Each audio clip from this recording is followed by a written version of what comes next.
My name is George Stanley, and I'm a professor in the Department of Geosciences. Geosciences in the Division of Biological Sciences and the Office of Research is sponsoring this lecture. And it's my pleasure to introduce the speaker, who is not a stranger to Missoula. She actually was here. We're trying to figure out whether it was 5 or 6 years ago. But some of you may remember that she was here giving a lecture. Eugenie Scott has been since 1987 the executive director of the National Center for Science Education, and that's in the Berkeley area. Some of you may not know, or some of you may know, that she's a leading critic of creationism and intelligent design, and a great supporter of evolution and also science literacy. And she's very passionate about the subject of promoting science literacy. And Lord knows we do need good science in our schools. She got her PhD from the University of Missouri, and she's held several posts in academic university posts after that. And she has so many awards and accomplishments. It's very hard. I know she's heard this many times because she travels extensively, she lectures, but just to tell you a few of them, she was elected to the California Academy of Science in 1994, and she's been president of the American Association of Physical Anthropologists. Maybe some anthropologists in there. That's in 2002. She's a fellow of the AAAS, the American Association for the Advancement of Science. And she's a member of Sigma Xi, the National Science Society, which I'm pleased to see because I'm the president of that chapter. She's got many public services awards. Among the awards are the National Science Board Outstanding Service Award. She was awarded the Anthropology and the Media Award. And she actually has honorary degrees from at least 8 universities, maybe more now. I can't keep up with them all. She's devoted her life to understanding evolution, promoting evolution, and she was the first recipient of the Stephen J. Gould Prize for the Society for Study of Evolution. And I understand there's another recipient coming up. In 2010, her efforts to advance public understanding in science, for these efforts, she received the Public Welfare Medal, and the National Academy of Sciences honored her with an Extraordinary Use of Science for the Public Good Award.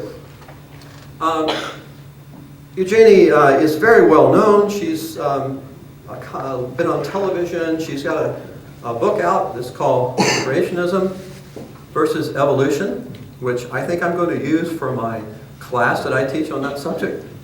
It's a great book. You should check it out. She's appeared on so many media presentations, PBS, TV series, NBC, Fox News Channel, CNN. She goes on and on. She's been a consultant for the plaintiffs in the famous Dover trial in Pennsylvania. I think you've heard about that, when the federal judge actually ruled against the teaching of intelligent design. She serves on national councils. For example, the Council for the Americans United for Separation of Church and State, also one of her passions, and Americans for Religious Liberties. Well, Eugenie Scott has been prayed for, prayed against, and called all kinds of names by religious groups.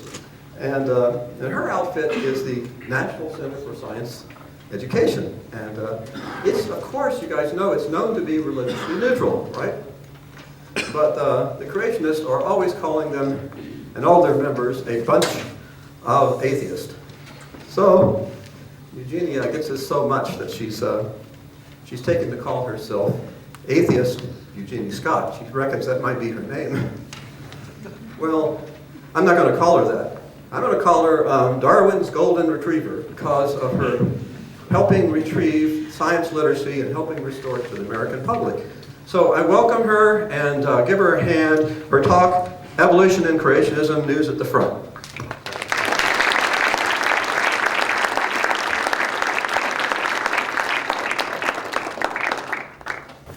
Well, thank you so much. It's as soon as I find the right microphone here, it's really nice to be back in Missouri. And in Missoula. And thank you so much for this great weather.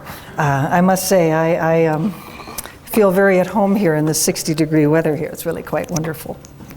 Well, I am going to talk today, as George Stanley asked me, about news from the front, what's going on today in the creationism and evolution controversy. Now, if you go to NCSE's website, you can find a lot of information about the creation and evolution controversy.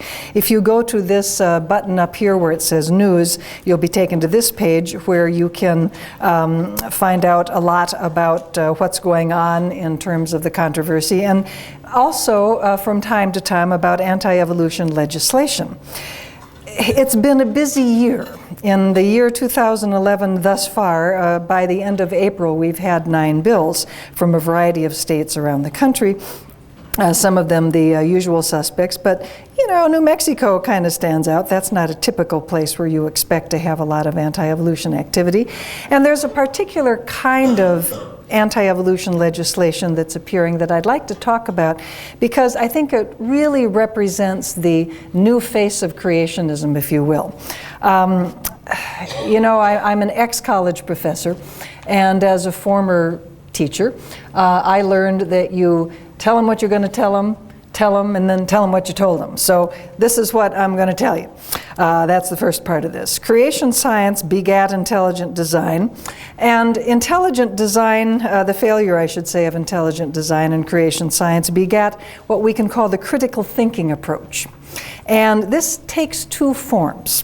One form is to argue that there is weaknesses of evolution or evidence against evolution that should be taught. The other form contends that students should be taught alternative theories to evolution. Now, I'm being sponsored, thank you very much, by the geology and biology departments. If you were to go to the geologists or the biologists and say, okay, my school board has just told me that I have to teach the evidence against evolution. Can you please give me a list of the alternative theories of evolution? The scientists will say, what? They will say, I'm sorry, we really don't know any alternative theories to evolution. When it comes to science, evolution is the only game in town. It's the only scientific explanation. If you go to the proponents of these regulations or these laws and you say, where will I find the alternative theories to evolution? Well, surprisingly enough, you'll be taken right back to what they used to call intelligent design and creation science. Similarly, if you ask the science departments, can I please have a list of the weaknesses of evolution? You will be met with blank looks. They don't know what you're talking about. We don't have weaknesses of evolution.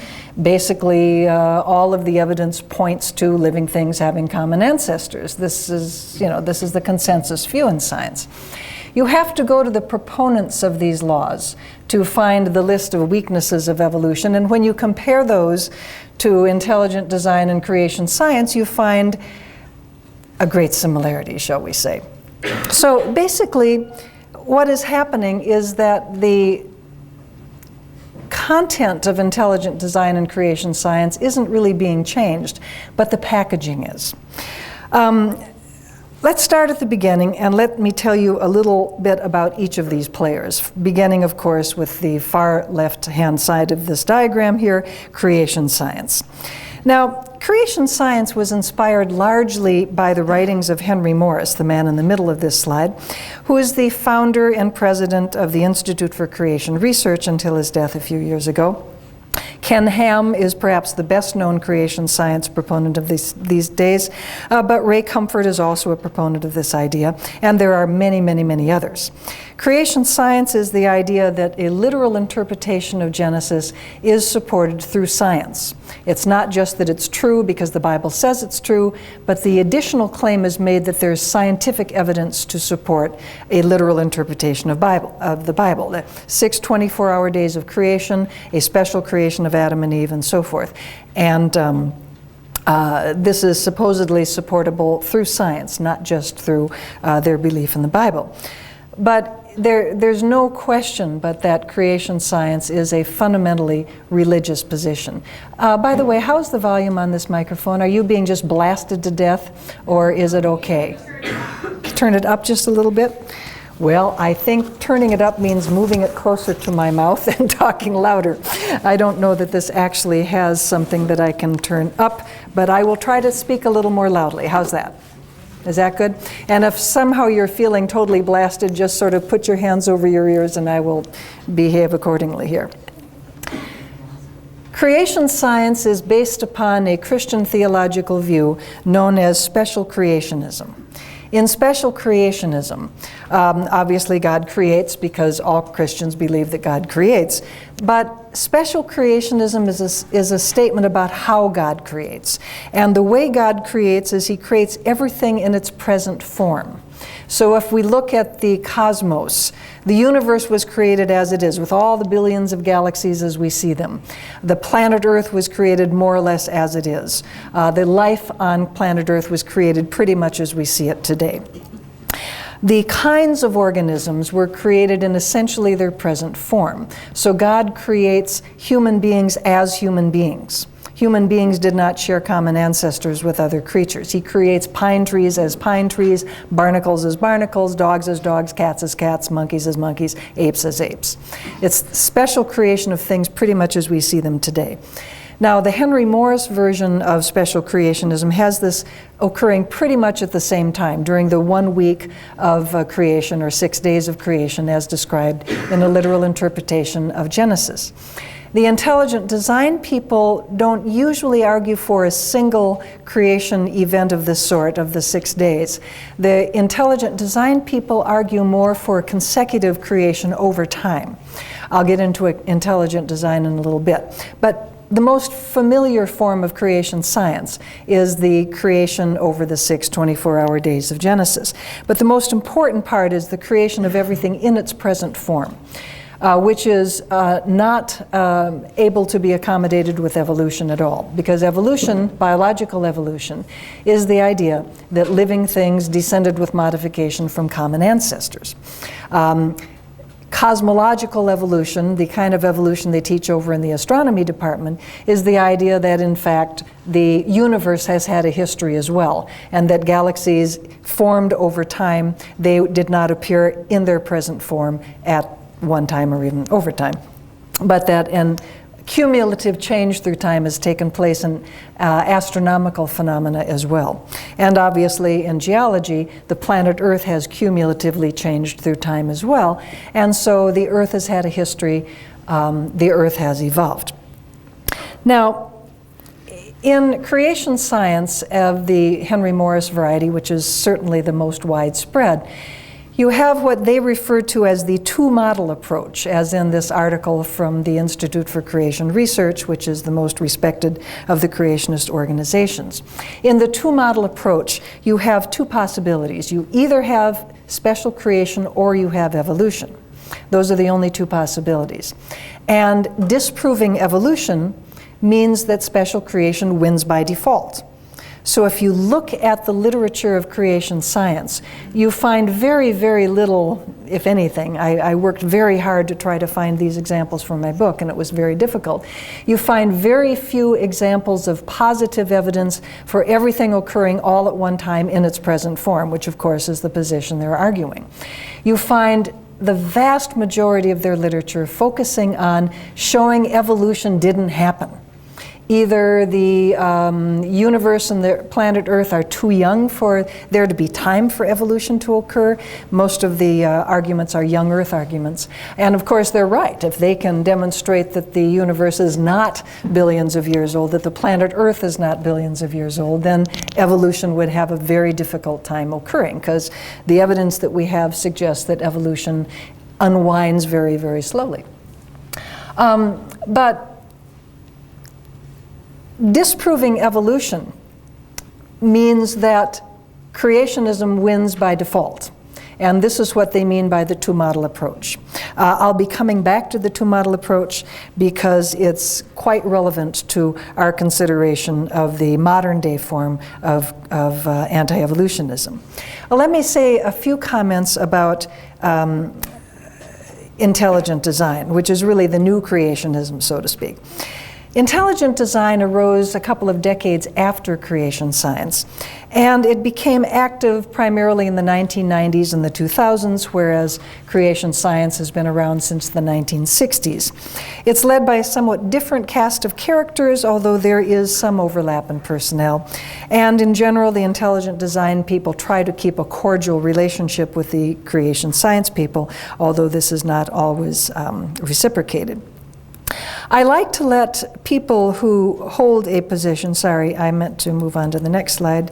I will let William Dembski define what is meant by intelligent design. And in a publication of his, he wrote that intelligent design was three things: a scientific research program that investigates the effects of intelligent causes, an intellectual movement that challenges Darwinism and its naturalistic legacy, and a way of understanding divine action. Well, number 2 and number 3 here might be interesting questions, but they're really not scientific questions. These are issues of theology or of philosophy, maybe even sociology, maybe philosophy of science, but the only one of these three definitions of intelligent design that reflects any sort of scientific concern is the first one: a scientific research program that investigates the effects of intelligent causes. Well, what does that mean exactly? If we look at the science of intelligent design, we find that basically it devolves, if you will, to two basic ideas. One, the idea put forward by Michael Behe in his book Darwin's Black Box, the concept of irreducible complexity. And secondly, William Dembski's design inference, which he put forth in his book of the same title, sometimes known as specified information or complex specified information, CSI. The design inference or irreducible complexity are essentially the same idea. In the Darwin's Black Box book, Behe talks about irreducible complexity as being relevant primarily to biological phenomena. He says that there are things in biology that are incredibly complicated, incredibly complex in terms of their numbers of parts or their functioning, and that all of the components of these systems, these very complex systems, have to be present at one time in order for the structure to function. The function is irreducibly complex in the sense that if you take away even one component of this system, the system doesn't work.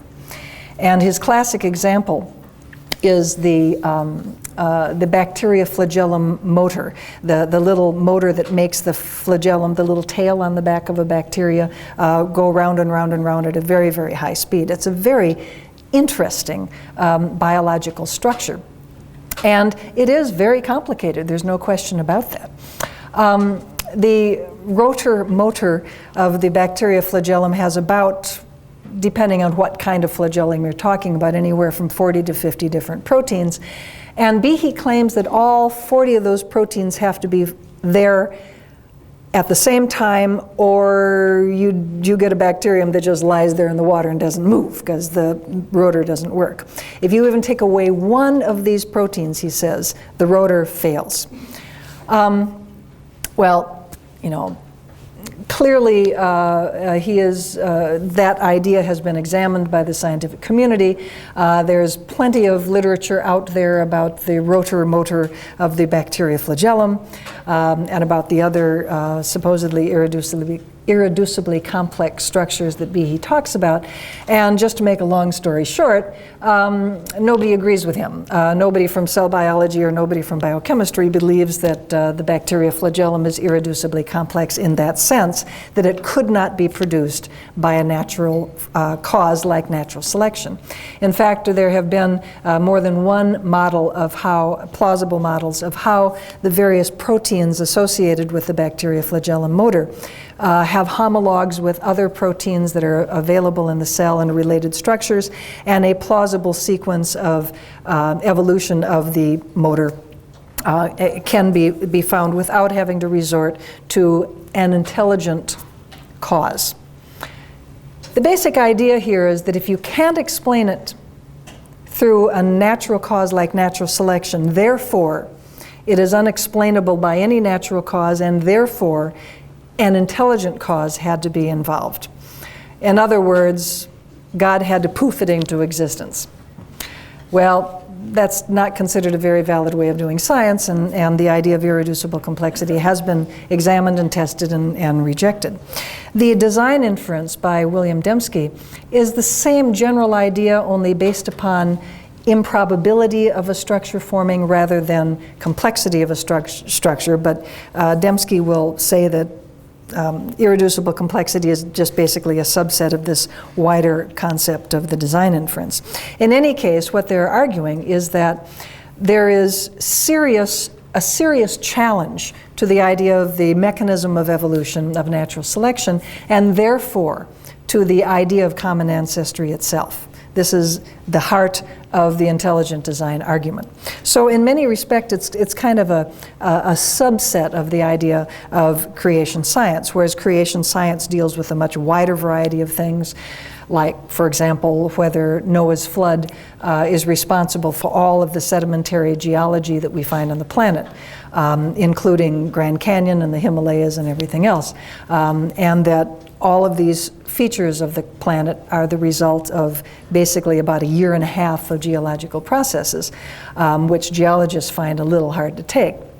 But creation science makes a number of these very wide claims. Intelligent design focuses on a much narrower range of claims. You don't find anything in intelligent design talking about Noah's flood or some of these other issues. But it's still basically the same idea, that if you can't explain something naturalistically, you have to explain it by the direct hand of God.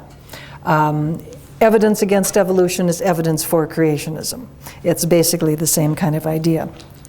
Now, one thing that you'll find if you look at the intelligent design literature is the claim that there are lots and lots of scientists that are jumping on the bandwagon of intelligent design, so to speak. Certainly many scientists who are questioning whether evolution took place.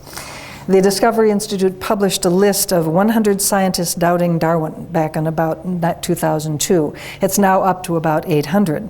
And when the public says, wow, 800 scientists who question whether evolution happened, this is really an important thing. I mean, this is a serious challenge to evolution. Maybe evolution isn't as firmly held as we thought it was. Unfortunately, that kind of contrast really misstates what's going on. There's a rather cynical statement by lawyers: for every PhD, there's an equal and opposite PhD, and that just simply is not the case when it comes to either expert testimony in the court of law or in the case of evolution. So, a number of years ago, we got really annoyed at the 100 scientists doubting Darwin, so NCSE came up with a list of 200 scientists accepting evolution. Twice as many scientists as they had. And all of ours were named Steve. So, yes, you get the point here. We had twice as many scientists with just one name than they were able to amass. And now, of course, they have 800 scientists who doubt evolution. I don't know if you've been to NCSE's website lately, but we have, well, in 2009 we celebrated the awarding of the Kilo Steve. The 1,000th Steve joined our ranks, and now it's up to 1,200 or something.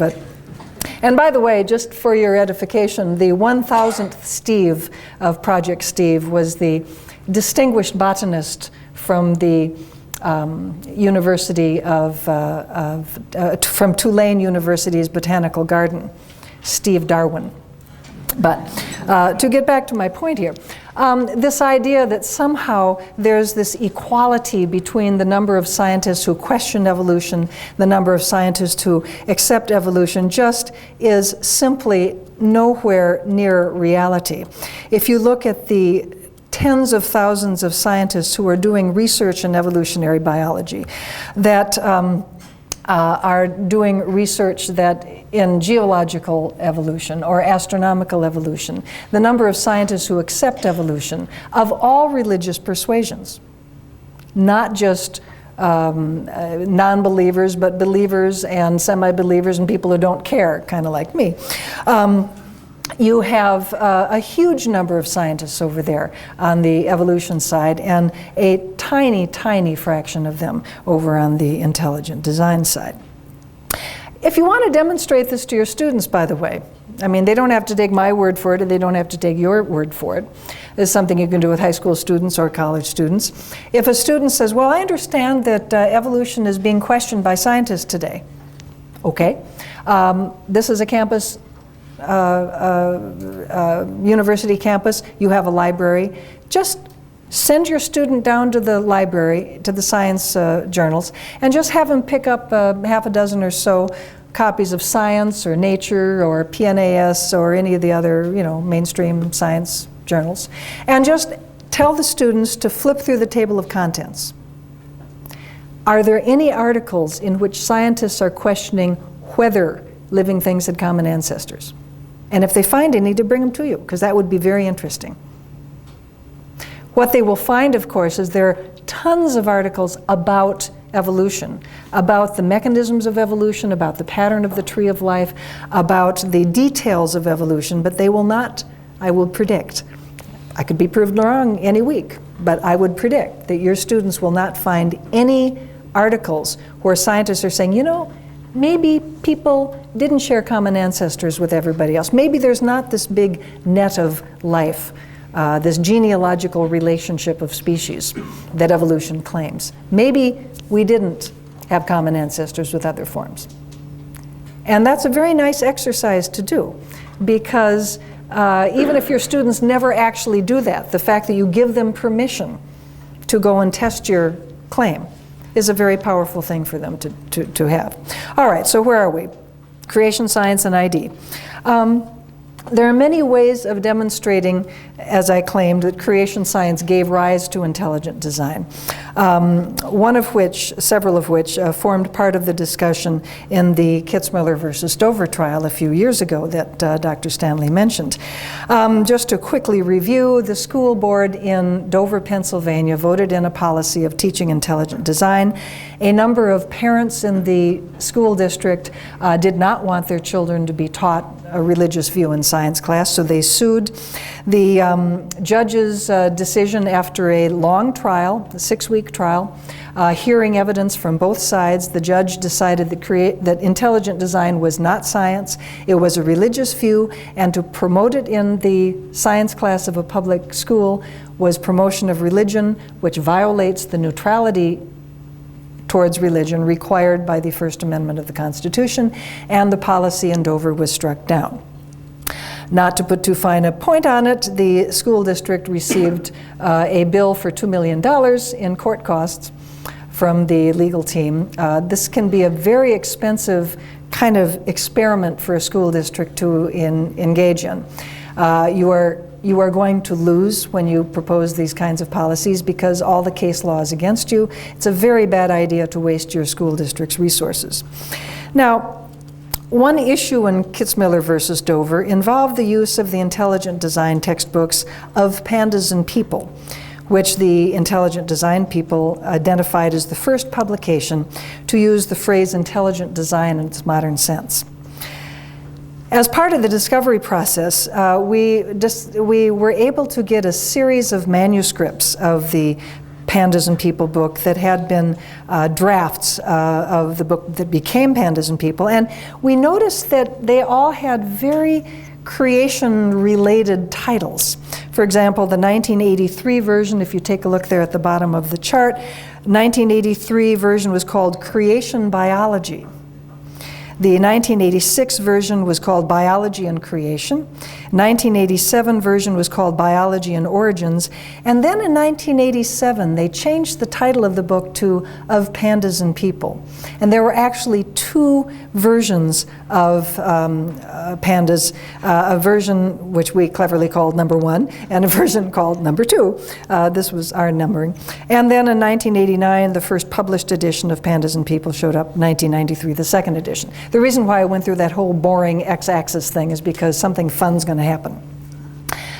When we got these manuscripts, first of all, I should say, just for those of you who didn't notice when George was talking, indeed, the National Center for Science Education did act as a legal advisor to the plaintiffs, act as a science and education advisor and an advisor on the creationists of various sorts to the legal team in Kitzmiller versus Doger. No, we did not advise them on the legal stuff. They were perfectly capable of handling that by themselves, much better than we could. But we did know the science and the history of this movement that they did not know. So it was a good team. But one of the first things we did when we got these manuscripts is, first of all, scan them all. One of my guys is really good at computers, and so he wrote some scripts that would trace through so we could see whether indeed this was a consecutive series of manuscripts. Yes, it was a consecutive series of manuscripts. There was direct ancestry of pandas and people to things called creation biology in the beginning. But then we started looking very carefully for any changes that would take place. And one thing that we were interested in is how often did the term creationist or creationism show up in the books? How often did the phrase intelligent design show up in the books? And when we did that analysis, it was very interesting, because the term creationism was very prominent in the early manuscripts. The phrase intelligent design didn't occur at all in the early manuscripts. But in 1987, between version 1 and version 2, calling this to your attention, the numbers just switched. And instead of referring to a definition of creationism as XYZ, the phrase became intelligent design as XYZ. And we were able to show actual changes within the manuscript itself. But even in this very crude word count and phrase count, it's very clear that something very interesting happened about the time that they changed the title from creation-sounding titles to intelligent design-sounding titles. And in fact, in 1987, for those of you who are familiar with the history of this controversy, 1987 was the year that the Supreme Court struck down a law in Louisiana requiring equal time for evolution and creation science. With creation science declared unconstitutional to teach, suddenly nobody here but us intelligent design supporters. So we thought that was pretty good evidence for a genetic relationship, shall we say, between creation science and intelligent design. When we showed this slide, the judge, by the way, Judge Jones is a wonderful man. I've gotten to know him after the trial. But Judge Jones was Mr. Poker Face during this trial. I mean, you never really knew what he was thinking. He was extremely polite to both sides, allowed both sides to bring in as much evidence as they wanted, very rarely upheld objections, just let all the information flow in. He was going to listen to it all. But he never really indicated by any gesture any kind of indication that I could certainly see, and I was sitting right in front of him, whether he was, thinking that maybe one side or the other side had better arguments. When we showed this slide in court, showing how they had changed the words from creation science to intelligent design, I was watching the judge very carefully, and one eyebrow went up, and I went, yes, yes, he gets it. It was a very, very exciting moment in Kitzmiller versus Dover. Well, another kind of fun thing that we noticed, there were lots and lots of evidence, but this is just sort of a fun one. The 1987 manuscript of Pandas and People had this phrase here, which I'll call to your attention. Evolutionists think the former is correct, creationists accept the latter view, creationists reason, et cetera, et cetera. In the Pandas and People 1987, the second version, the same paragraph occurs, except evolutionists think the former is correct, design proponentsists accept the latter view. Anyone who has blocked and pasted has sympathy with the person who went through this manuscript, changing the word creationists to intelligent design proponents. If there ever was a transitional fossil, this is it. There's plenty of other evidence, of course, showing the relationship, the evolution of creation science to intelligent design as well. In the creationist literature, you will find references to the creationist orchard. In other words, God creates these kinds of organisms, as you see in these trees, so to speak, separately created kinds, but then there's evolution within the kind. So the God created the cat kind, and then the evolution within the kind produced pumas and tigers and lions and house cats and bobcats and the other kinds of evolution within the kind. And exactly the same kind of diagram occurs in the intelligent design book, Explore Evolution, produced by the Discovery Institute. The creationist orchard, although it's not identified as a creationist orchard necessarily, it's called a polyphyletic orchard, but you know, it's the same diagram that they had in the creationist book. So there are lots of these little clues here if you only know where to look. Okay, I talked about how the latest form of creationism is stressing critical thinking, particularly in this case, the first example I'm going to talk about, the idea that students should be encouraged to learn evolution, but also learn alternative theories to evolution as a critical thinking exercise. And as I mentioned, of course, the alternative theories all come right back to, all come right back to intelligent design and creation science. I want to talk about how this came about, but first a little bit of background. For those of you who might not know much about science education these days, a major influence on science education was the reform movement that began in the 1990s with the establishment of science education standards in every state, many of them modeled on best practices recommended by the American Association for the Advancement of Science, the National Academy of Sciences, the National Science Teachers Association, and other organizations.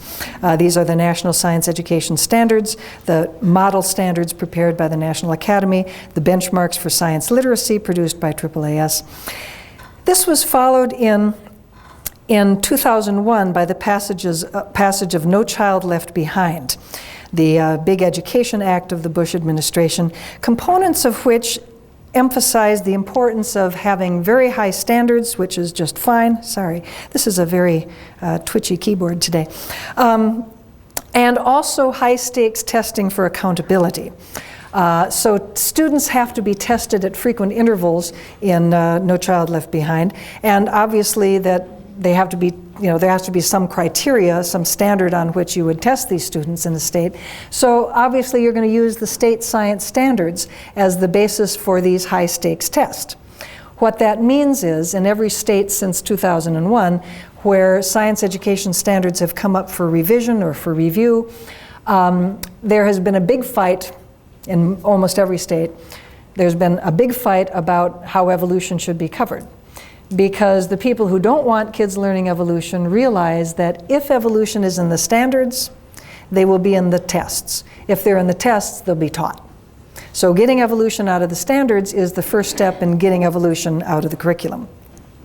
Now, as a way of trying to encourage this, shall we say, encourage these attacks on evolution, Senator Santorum provided a resolution of the Senate, the wording of which was provided him by intelligent design supporter Philip Johnson. In the conference committee, the resolution was very successfully watered down and most of Santorum's wording was omitted, but the phrase, the full range of scientific views, became very memorable to us in years to come. I won't go over the whole thing about the Santorum Amendment, but I just want to point out that buried down in the conference committee report for the No Child Left Behind law, which, by the way, being in the conference committee report, it's not part of the law. It has no, it doesn't have the force of law at all, but it's down there as sort of a sense of the Senate. This has been used by the anti-evolutionists around the country to claim that there should be legislation in their state requiring the teaching of alternative theories to evolution. One example of which was this Ohio legislation, which popped up very soon after No Child Left Behind, in which the teachers would have helped students think critically and understand the full range of scientific views that exist regarding the origins of life, and understand why origin science may generate controversy. Fortunately, cooler heads prevailed and this did not pass. But a whole series of bills started cropping up in the early 2000s. The first one in the state of Alabama, they're called Academic Freedom Acts. And the Alabama Academic Freedom Act was a very interesting effort of this sort. There were several of them starting in 2004, none of which passed. The idea was that they would encourage teachers to present alternative theories of origins. And if a student, quote, subscribes to a position on origins, the teacher cannot discipline or disagree with that student. Of course, that gave teachers the heebie-jeebies, because the last thing they want is students being able to say, I don't have to put down what you told me about evolution. I can put down what I want to put down about creationism, and then how do you grade that, right? These laws were and are very, very poorly considered, and there have been a raft of them. There have been almost 40 laws. I didn't have room to put them all on one slide, but they occur all over, even, I mean, in the states where you usually expect it, like, you know, Missouri and Louisiana and Florida, but also in places like Maryland and New Mexico and Iowa, not necessarily the states that you ordinarily associate with the Bible Belt. Now, these bills sound quite reasonable. They don't say teach creationism, they teach alternative theories. But as the proposer of the original Academic Freedom Act in Alabama stated to the press, this will allow teachers to bring in creationism. That was his whole point in presenting this bill. A more recent example of the full range of views Academic Freedom Act was legislation that almost passed in Florida, presented by Florida Senator Rhonda Storms. Pardon me. It fortunately didn't become law, but only because the legislature ran out of time. It almost became law, and that would have been a very unfortunate thing. Again, the Florida bill, like the earlier bills that it was very similar to in Alabama, presented teachers with the right to go ahead and present alternative views to evolution. Now, of course, this is kind of an odd thing to allow teachers to do. I mean, if there are alternative scientific views, obviously teachers have a right and a responsibility to present them. The Florida bill was closely modeled upon a model legislation produced by the Discovery Institute. You're not expected to read that, but just take a look at the red versus the black on those two diagrams. This is the Florida bill, and the Discovery Institute's wording is indicated in red. So basically, this was an adaptation of some legislation that the Discovery Institute was hawking back in the late 2000s. And they were very active, believe me, in the state of Florida at the time in trying to persuade legislators to pass this law. An Academic Freedom Act that did pass, however, was the Louisiana Academic Freedom Act, which was proposed by Congressman Ben Nevers. This was an interesting act in a number of ways. It, again, encouraged teachers to bring in the alternative views. And interestingly enough, it bundles evolution along with origin of life and global warming. And human cloning, which is a weird thing because nobody teaches human cloning in high school anyway. Can you imagine the lab? I mean, you know. But basically, origin of life, evolution, stem cells, human cloning, global warming, these are all topics that religious conservatives are upset about, and so they keep bringing these issues into this legislation. But it's very interesting to see global warming bundled with evolution, since many of the same arguments that are proposed about global warming the structure of the arguments of the anti-global warming claimants are very similar to the structure of the arguments of the creationists. This bill did pass, but I want to call your attention to a very interesting development that's taking place as I speak. And I'm speaking on May 2nd of 2011. And that is that a young high school student named Zach Coplin has gotten the attention of a state senator, Karen Carter Peterson, to repeal the Louisiana Science Education Act. Now, this is a high school kid. He's doing this as his senior project.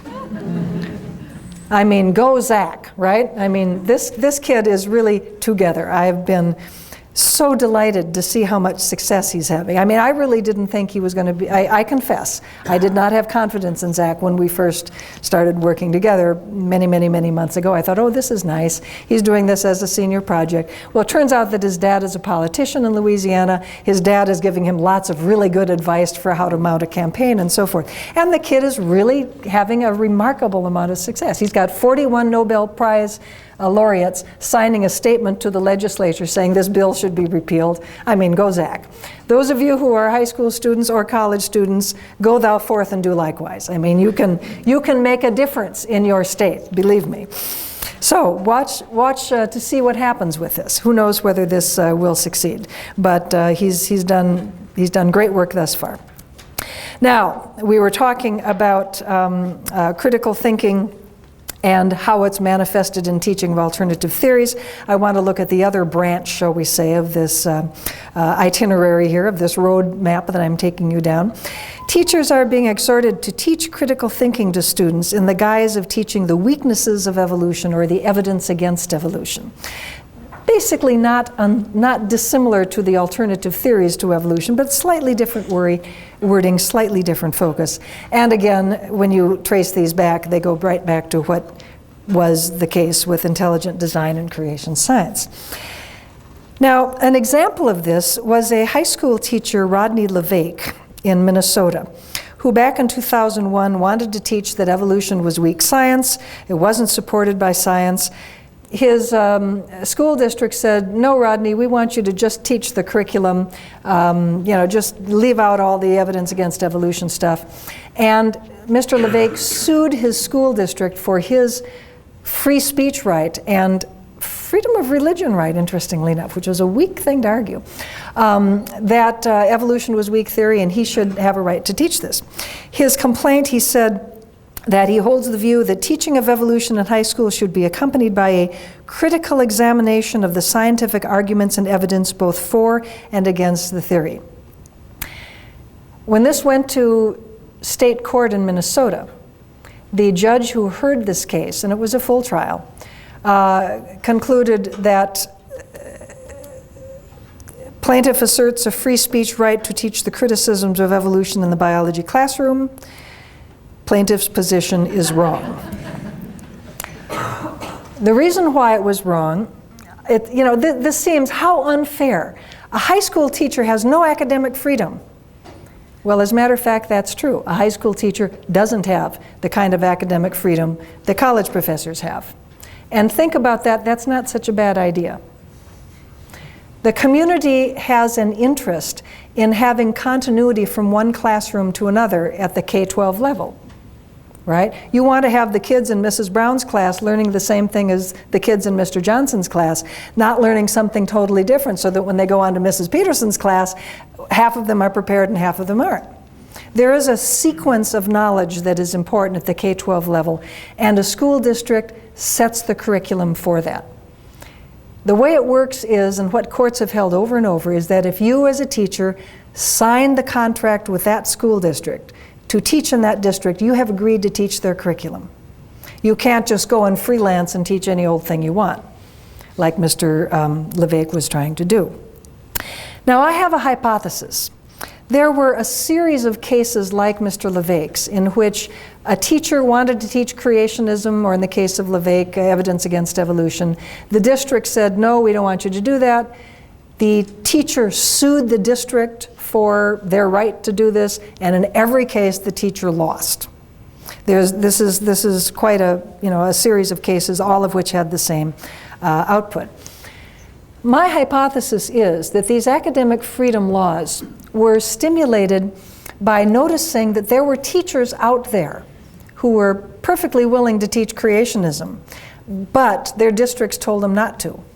So the academic freedom laws are set up to take that power away from the local school district, so to speak, to take that power away from administrators so that teachers who wanted to go ahead and freelance the teaching of creationism could do so with impunity. What the creationists have found is that anytime they try to pass a top-down kind of rule, like the Louisiana rule requiring equal time for creation science, or the Dover policy requiring the teaching of evolution and intelligent design, whenever they try to do these top-down policies, they lose in the courts.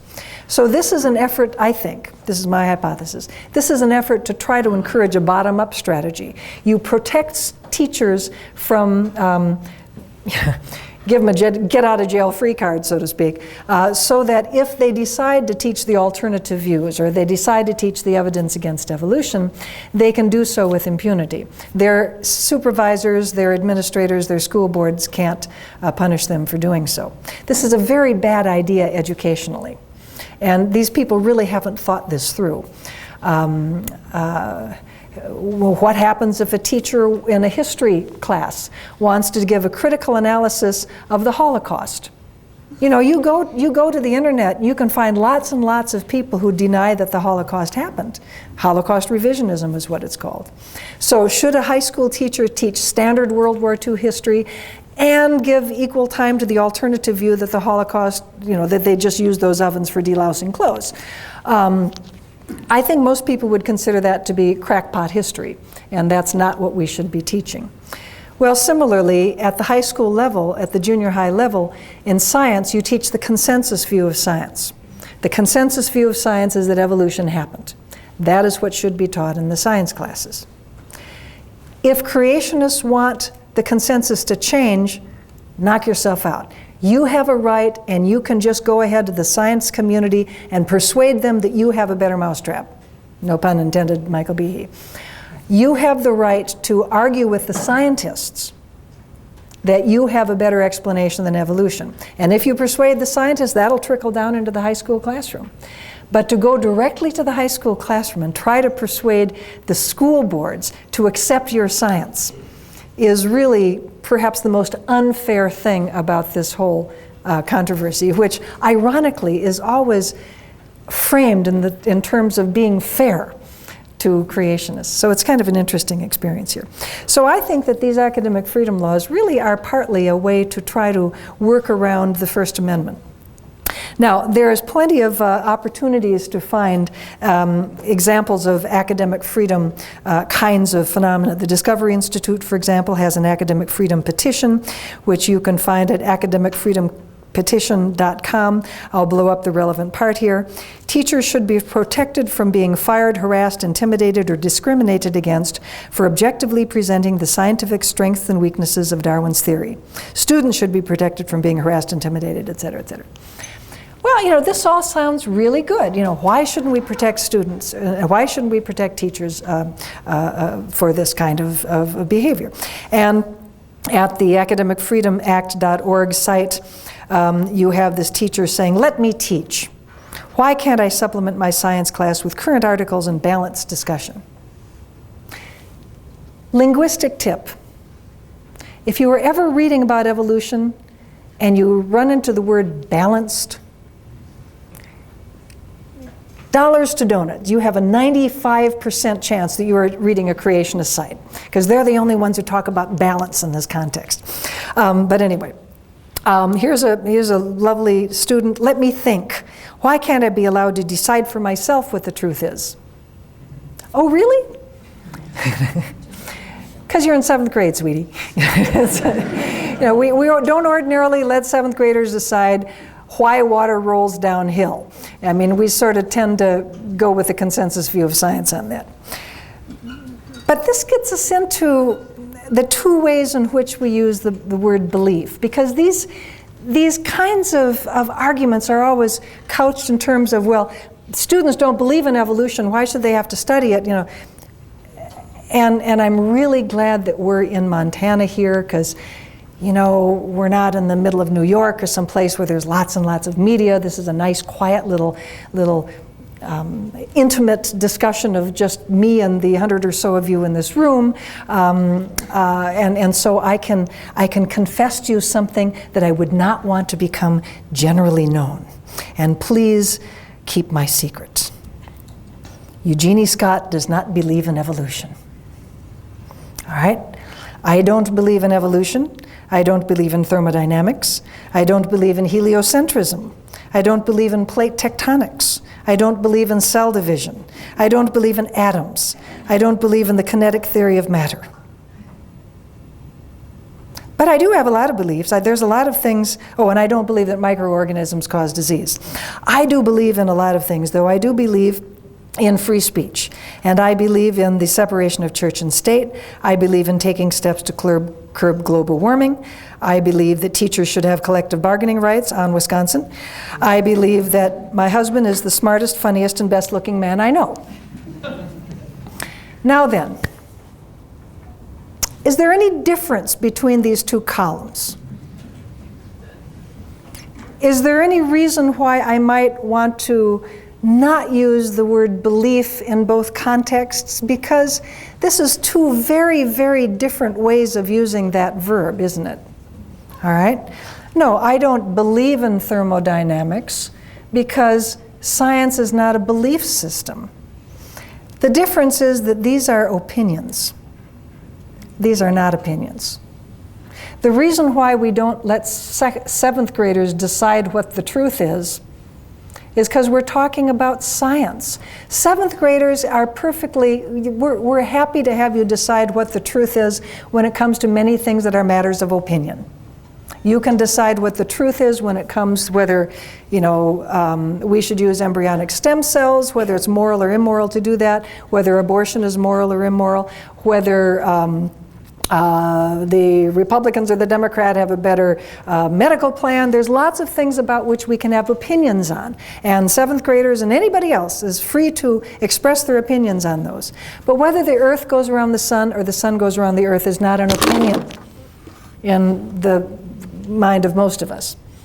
This is a matter of settled science.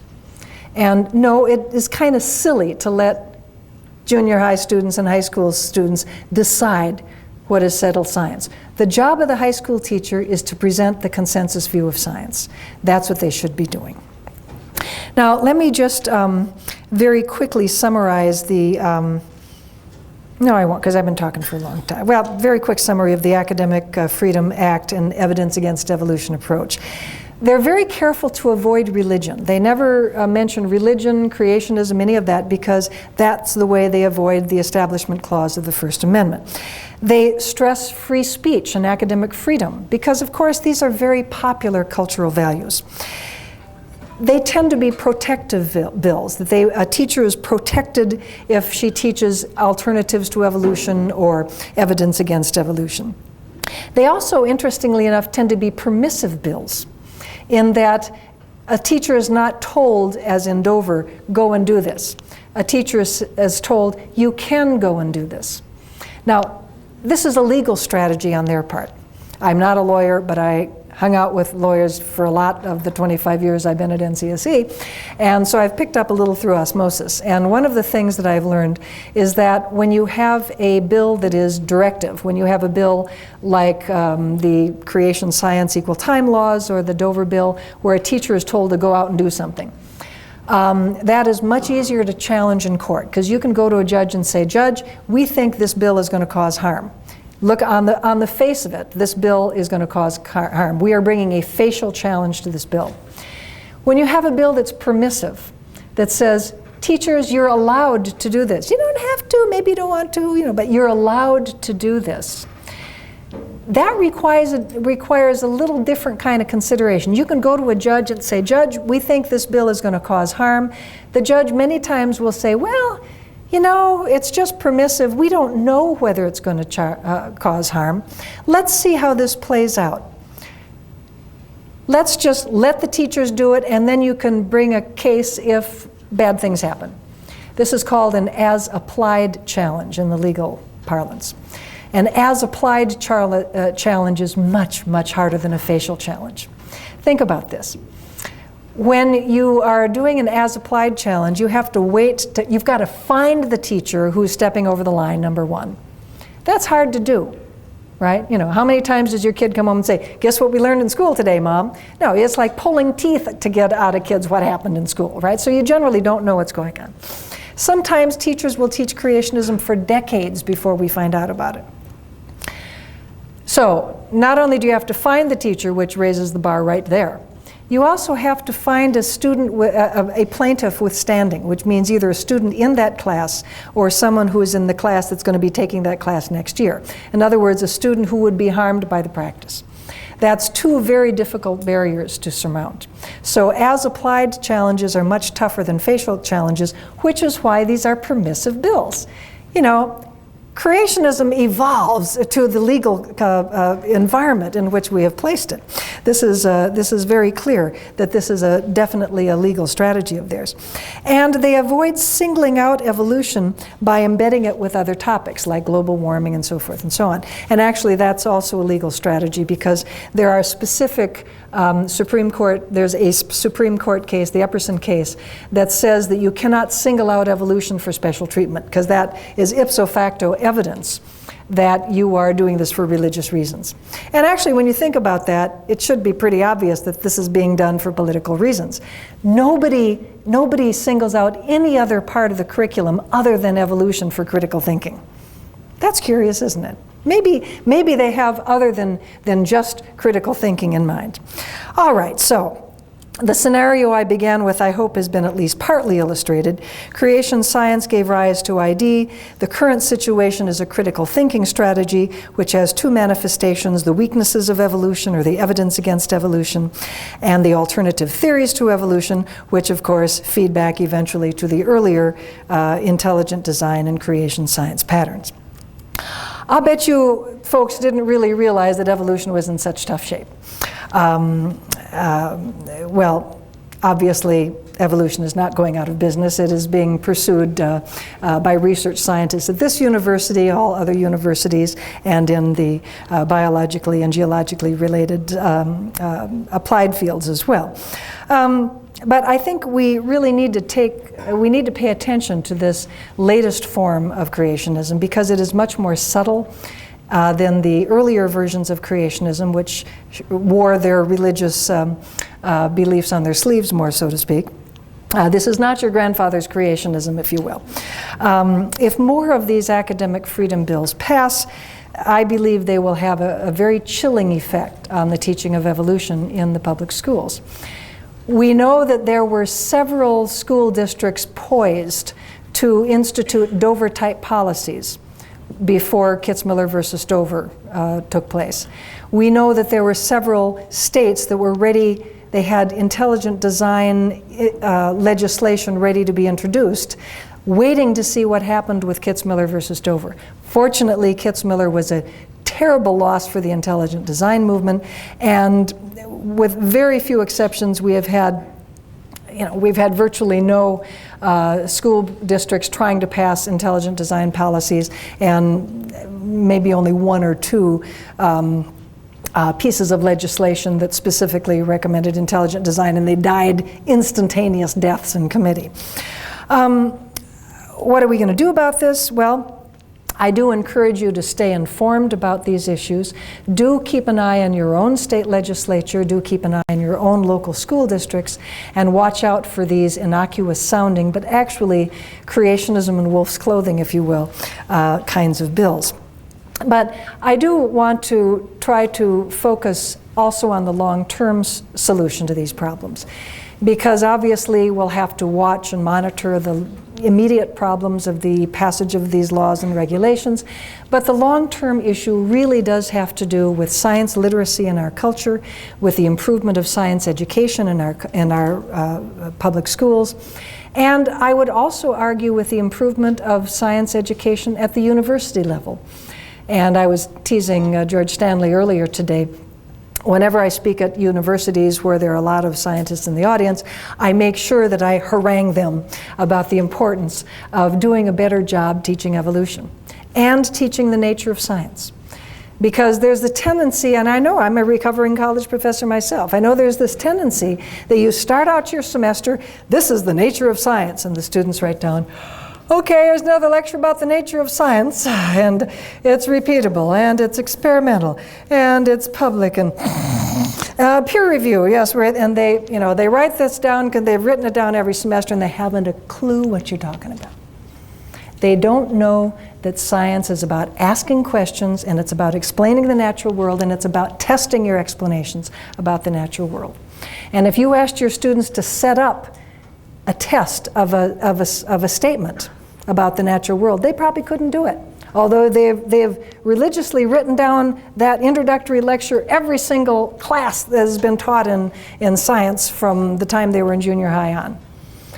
What I would encourage you to do, those of you who are professors in the sciences, is, yeah, go ahead and start off with that lecture, but basically I want you to weave through the whole course how science works. When you present a conclusion, don't just say, and this is what we think about plate tectonics. The reason why we think that this is true about plate tectonics is because we tested this argument, and we tested this contention, and we tested this contention, and they worked, so therefore we have this, we feel confident in our conclusions. Make explicit to students what the process of science is, because I assure you they are not getting it. There's a survey that's done every 2 years by the National Science Board, which is a branch of NSF. It's called the National Science and Engineering Indicators, and you can get it online, it's free. It's a really good survey, and it's really scary. Look at chapter 7 where they talk about public understanding of science. And every year they quiz a couple thousand Americans. It's a stratified random sample. It's good research methodology. And they want to know how much you know about science, how much you know about the nature of science in this chapter. And so they give people for instance. Let's say you wanted to test you have a blood pressure drug. How do you test whether this blood pressure drug is efficacious? How do you know whether it works or not? Well, you could give it to 1,000 people, and then at the end of the time, go back and see who's got high and who has low blood pressure. That's one way you can do it. Another way you can do it is you can give the blood pressure medicine to 500 people and don't give it to the other 500 people, and then after a period of time come back and see who's got low blood pressure. Okay, boys and girls, how many of you think the first example where you give the blood pressure medicine to 1,000 people and then come back and see what works? Good. Because, how many think the second one? Okay, boys and girls, it's okay to vote. I won't call on you. Okay, all the hands went up here. Okay, you want to know how many of your fellow voting American citizens answered that question right? 43%. Less than half of your fellow citizens do not understand the very basic idea of a scientific test where you control for a variable. All right? A lot of those people are college graduates, which means you all, here comes the harangue, you all who are college professors are not doing a very good job communicating how science works, because everybody who comes out of college has at least one science class. And of course, they go on to be senators and state representatives and school board members and captains of industry and so forth. They go on to be the decision makers in this country, and they had jolly well better know more about science. So please start thinking about how you can bring this in. You can also do a better job teaching evolution. And you do this also by working evolution in throughout the course, not just the unit on the tree of life, but bring common ancestry throughout the entire course. Because really, Dobzhansky was right. Everything comes back to common ancestry in biology. So, enough of that. The other issue that I think that we haven't really talked about today, although it's a very interesting one, is the issue of religion. One major problem and a future solution to this problem is to help more people understand that claims that are made by creationists that you have to choose between faith and evolution are simply empirically wrong. Those same claims, by the way, are made by some atheists. They are also empirically wrong because we have many examples of scientists who accept evolution and are people of faith. We have many examples. I work with a lot of theologians who certainly are people of faith and who find evolution to be very stimulating to the development of their views of Christian theology. So the idea that you have to choose between faith and evolution is just empirically wrong. And if we're empiricists, we should be able to deal with that. That's not to say that every religious idea is compatible with evolution, because as I said, biblical literalism is not. But that is only one Christian view, and I think it's important that students and members of the public understand that there are a variety of views out there, the majority of which are actually compatible with evolution and with science in general. So, once again, if you go to ncsc.com, our website will provide you with a lot of information. If you want to sign up for a free electronic newsletter, you go to the news alerts there, give us your information, and every Friday Glenn Branch will send you a wonderful newsletter. Just electronic little bulleted list. You can read it at your leisure. Again, that news page I mentioned to you before, you can sort by state, you can sort by year. I'm pointing this out for the students because this is a great resource if you're writing a term paper on this topic. And obviously we are a membership organization. We would love you to join. As I mentioned before, it's only $30 and you get a really depressing newsletter. My staff is Glenn Branch, the Deputy Director, who does that wonderful Friday electronic newsletter. Robert Lunn is our Communications Director. Eric Mickle is our Education Director. Peter Hess is our Faith Community Outreach Director. And Josh Rosenow and Steve Newton are our flare-ups wranglers, the guys on staff with a major responsibility for answering those calls from people who have elected the wrong school board. And also check us out on YouTube. There are a lot of videos, far too many of me, alas, but also of other colleagues of mine. And some very interesting videos of the Texas Board of Education, which is worthwhile. And in case you're wondering what he's holding, Steve Gould there in that clip is holding the world's best biological bumper sticker. Honk if you understand punctuated equilibrium. But the laughter you heard was the biologists. The silence was everybody else going, huh?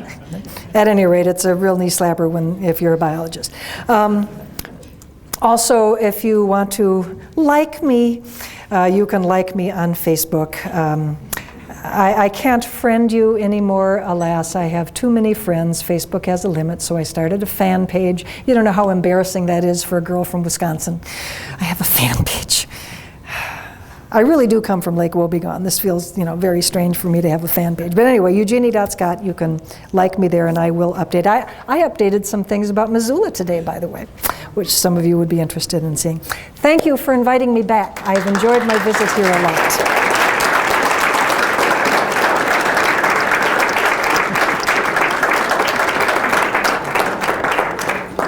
Okay, we've run over a little time, but we're having so much fun, I think we'll have time for questions, and those of you that have to leave can leave.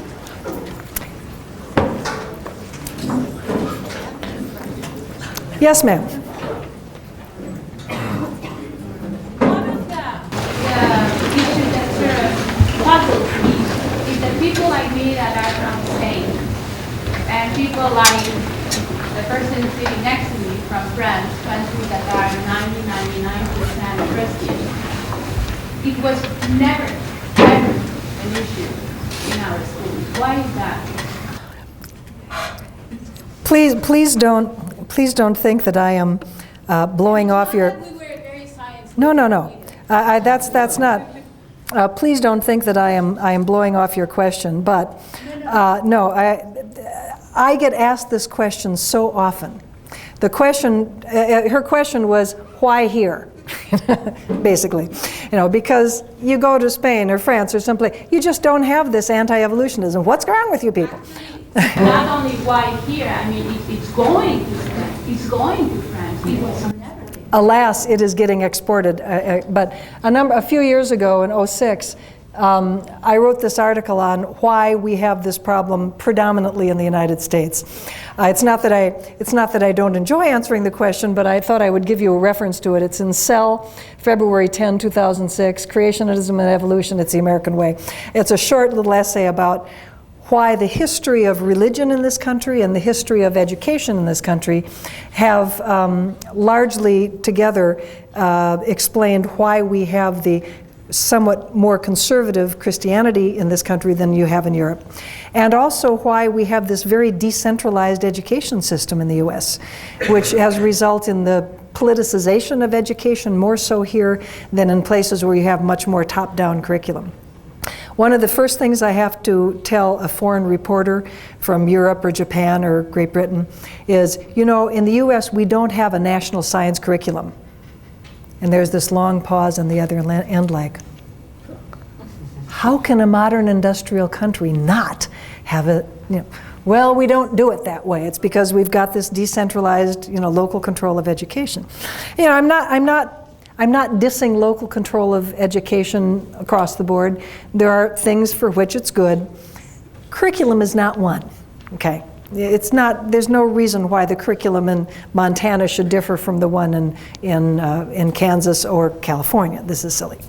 But yes, creationism is starting to be exported. And it is being exported two ways. Traditionally, for the last 20 years, it's been growing as a function of evangelical Protestant missionaries who bring creationism along with the rest of their materials. Particularly in the former Soviet Union, in the Eastern European countries that used to be part of the Soviet Union, there's an increase. Everybody wants to learn English, and most of the people there teaching English are Protestant missionaries. And to teach you English, they bring you, you know, Dwayne Gish and Henry Morris and creation science, and so you're getting all this miseducation in science as well as the proselytization. The other main way in which creationism is spreading is through, in Great Britain, for example, through the increase in the number of Islamic students in the public schools. One of the very sad things about teaching evolution in this country is that many teachers self-censor. They anticipate that they're going to get some pushback from teachers or from from parents or from students, and so they just skip evolution because it's less work than, you know, putting up with the crap. Pardon my expression. In Great Britain, it's the same sort of thing. Many teachers, we're discovering, are just skipping evolution because they don't want pushback from the Muslim students who don't like evolution at all. And so it's just easier to not teach it than argue with people. But that hasn't happened here. Oh yeah, yeah, it's also true here.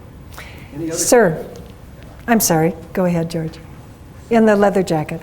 It's been argued that one of the problems with instituting these kind of creationist bills is that it will hurt college acceptance rates, college graduation rates, and overall the economy of the states. Have you seen any examples of that? Are there any statistics that show that? Well, only one of these bills has passed. The 40 or so bills that have come up since about 2005 or so have all died in committee. Now, they didn't die of natural causes. I mean, they died in committee because the people that we work with in the states make the effort to notify the legislatures, call up the chair of the education committee, tell them why you don't like the bill. You know, so we get somebody from that district to go and you know, somebody from the state to lobby against the bill. Because, you know, that's why these bills get stopped. It's not just on their own volition. But, you know, Louisiana passed one. It's too soon to tell whether this is going to have any effect upon the acceptance of Louisiana high school graduates. I can guarantee you that as teachers stop teaching evolution because it's too much of a hassle, students are graduating with a very incomplete scientific background. And when they show up in college, the people here are shrieking because they don't know anything. You know, they don't know. You know, it's like if you had chemistry students who'd never heard of the periodic table. You know, a biology student who's never really gotten it, that common ancestry is the glue that holds this whole field together, is a an inadequately educated biology student, even if they can recite all the enzymes that are necessary for photosynthesis. That's not it.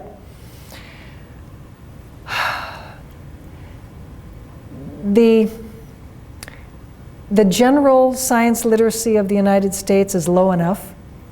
We shouldn't be encouraging it to fall yet further. And I think we should try to do everything we can to support teachers. If you have a child in the schools, if you go to your parents' night and you're talking to that earth science or that biology teacher, just tell that teacher, hey, if anybody ever gives you any flack about teaching evolution, just let me know. I mean, I want you to teach my kid. I want you to teach all the kids good science, and there's a bunch of us here who will back you. Charge on. I mean, encourage your teachers to teach. Let them know that you're behind them, because if they only hear from the complainants. As I said, the university level professors can do a better job teaching so that when teachers get out, they feel more confident teaching evolution because they understand the science better. More questions? Discussion? One more, okay, a couple more. So to what extent do you think is this movement to be passive and just not teach it, and related to the kind of Tea Party approach where you're anti-education altogether? I think it's independent. I think teachers, think about being a teacher. A teacher is a helping profession, right?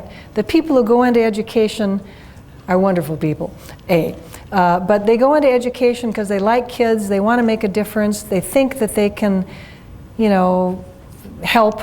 If you want to fight, you go into law, all right? You don't go into education. Teachers tend to be non-combatants when it comes to these sorts of things. My experience with most teachers is that they just really don't want to fuss. They really, excuse me, exciting things are going to happen here, and the man told me to put that in there because that's going to come down and all sorts of exciting things will happen. So, all right. I think. Microphone's still on? Oh yeah, my microphone's still on, but you better push that cord in there because truly the door is going to come down and that's going to squash. Talk about OSHA hazards here. Ain't technology grand? But I think it's more just the nature of the people who go into education. I told you. Intelligent design. The people who go into education and the tendency to try to avoid conflict, and if it seems like teaching evolution is going to be more work than it's worth, then to hell with it. I think it's independent of other kinds of cultural traditions, which don't help, mind you. I But think there was another. Yes? We got one. Do you see a difference between evolution, teaching evolution, and teaching about the origins of life? oh yeah, but not to the creationists. As far as the science is concerned, there's a huge difference. Origin of life is, number one, a completely different research area. Do you do research in the origin of life? Oh, well, maybe you do. I forgot. You're that kind of geologist. Forget it. By and large, the people who study evolution are different from the people who do origin of life. That's biochemistry, it's molecular stuff, it's all this biophysics and the rest. And from a conceptual standpoint, evolution is about common ancestry. You don't really get into evolution unless you have something that can evolve. You've got to start with that replicating structure, that ideally something in a membrane that can metabolize and reproduce. That's the first life, okay? Once you've got that, then we can start talking about evolution. Getting to that point is origin of life.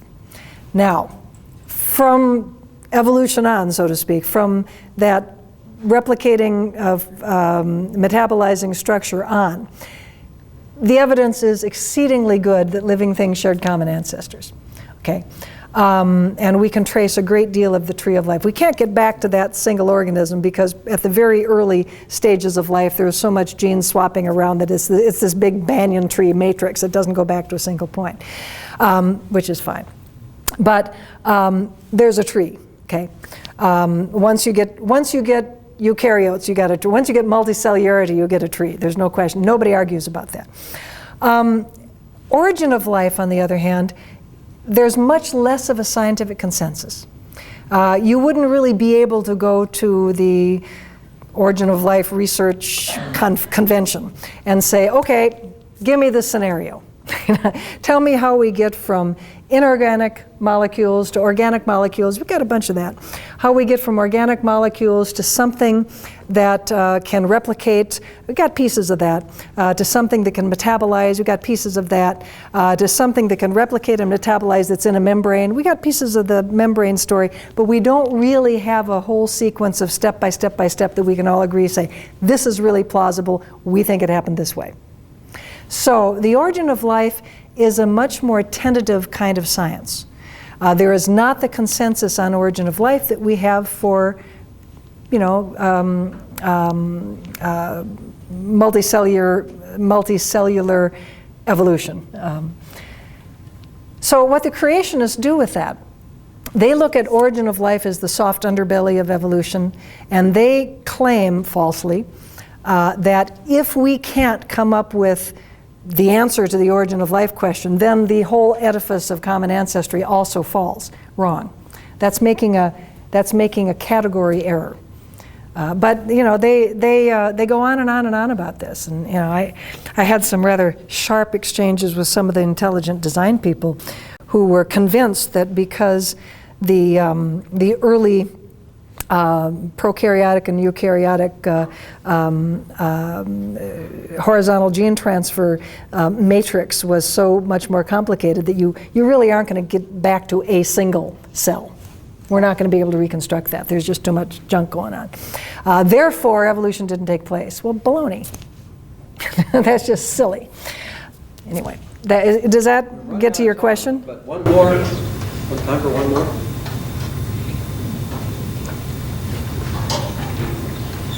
Do you have an opinion on the new atheist movement with, say, Christopher Hitchens and Richard Dawkins? You seem to kind of allude to that a little bit, but I wondered what your opinion was. Are they promoting the process that you're trying for public support of evolution, or are they detracting from it?